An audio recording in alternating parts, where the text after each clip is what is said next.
અરે જાણો છો ગરબા શું છે? હા, ગરબા શબ્દ સંસ્કૃતના ગર્ભ પરથી આવ્યો છે. તેનો અર્થ છે જીવન અને સર્જનનું સ્ત્રોત. ઓ હા, આ જીવન અને નારી શક્તિનું પ્રતીક છે. સાચું. જૂના સમયમાં ગુજરાતના ગામમાં, ખાસ કરીને ખેતરોમાં અને મોસમ બદલે ત્યારે ઉજવવામાં આવતું હતું. અને તે માટીના ઘડા, જેને ગરબો પણ કહે છે, જેમાં દીવા પણ બળે છે, તે જીવન અને ઉર્જાનું પ્રતીક છે. બિલકુલ. ગરબાનો સંબંધ દેવી મા દુર્ગા સાથે પણ છે. નવરાત્રિમાં દેવીઓને નવ રૂપની પૂજા થાય છે. નવરાત્રિમાં લોકો ઉપવાસ પણ રાખે છે ને? હા, ઉપવાસ મન અને શરીરને શુદ્ધ કરવા માટે રાખવામાં આવે છે. માનવામાં આવે છે કે ઉપવાસથી આત્મસંયમ વધે છે અને દેવી પ્રત્યેની શક્તિ મજબૂત બને છે. એટલે ગરબા ગોળ ગોળ નૃત્ય બ્રહ્માંડ અને જીવનના ચક્રનું પ્રતીક છે. દીવો દેવીની શક્તિનો પ્રતીક છે.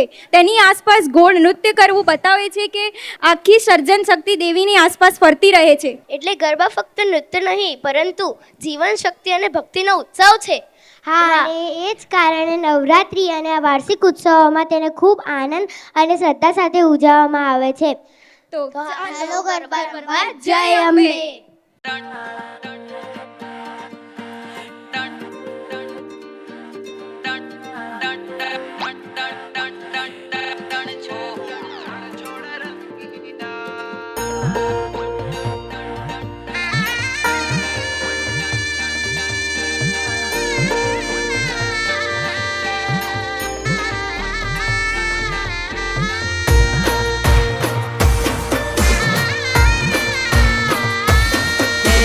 કાળા કાળા કાનજીને રૂપાળા રણ છોડ રાધે ગોવિંદા ગોવિંદા રાધે ગોવિંદા.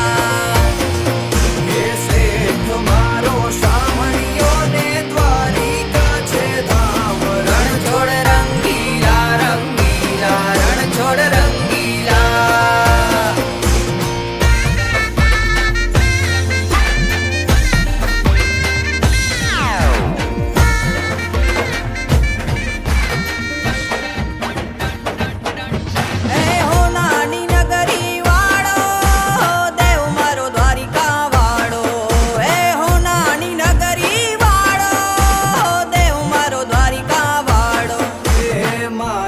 તારી મેડિયુમાં બોલે જીયા મોર. રણ છોડ રંગીલા રંગીલા રણ છોડ રંગીલા.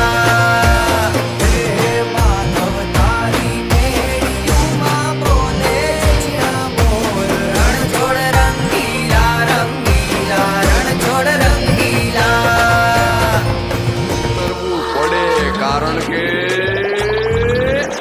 કિનારે તો ખાલી પડે નાની નાની પગલીને, નાના એવા સપનાની રેત વાળી ડગલીને. તોફાનો તરાપ મારે હાલે સાવ આપી જાય તોય જેની હિંમત અને આમ નહીં આપે એવો ખારવો ખલાસી, એવો હાડનો પ્રવાસી, એવો ખારવો ખલાસી, એવો હાડનો પ્રવાસી. ગોતી લો ગોતી લો ગોતી લો ગોતી લો ગોતી લો. પોતાના જ દરિયામાં પોતાની જ ડૂબકીથી જાતનું અમૂલ મોતી લો. એ પતિ જે મજામાં ખાલી વાવટા ધજામાં એવો હાડનો પ્રવાસી. ગોતી લો.